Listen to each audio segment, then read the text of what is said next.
Let that sink in. 2 school children disarmed and neutralized a man with 2 weapons. Not grown men, not trained martial artists, not ex-military, just 2 kids who were supposed to be arguing over Pokemon or worrying about algebra and instead ended up pulling off a real-life self-defense scene that feels equal parts Home Alone and John Wick Jr. And here's the kicker. It sounds like they might not be punished. In a world where victims get charged for breathing wrong during a robbery, these kids walked into a police station and reported themselves as victims. And authorities actually seem to be listening. I mean, that alone deserves its own Netflix miniseries. Kids who fought back and somehow didn't get prosecuted. We don't even know how old they are yet. That's the detail gnawing at the back of my brain like a raccoon trapped in a filing cabinet.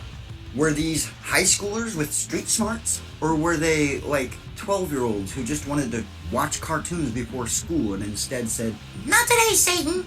Because if it's the latter, then somewhere out there, the spirit of every bullied nerd and every kid told to just give them what they want is raising a juice box in their honor. According to the police, one of the kids managed to wrestle the knife away from the guy.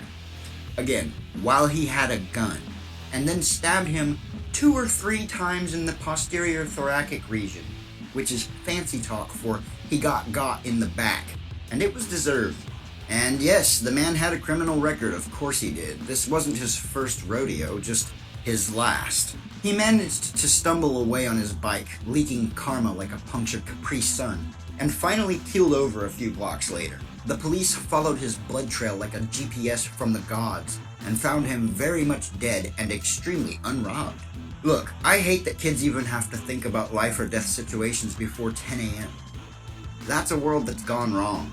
But the fact that these 2 stood up, fought back, and lived, and are being recognized as victims instead of suspects, that's a rare little glimmer of sanity in a place that usually punishes people for surviving the wrong way. And while we wait to find out their ages, I'm going to keep picturing a tiny duo with backpacks and juice boxes turning a would-be mugging into a cautionary tale that ends with, "And that's why you don't mess with kids who've had enough."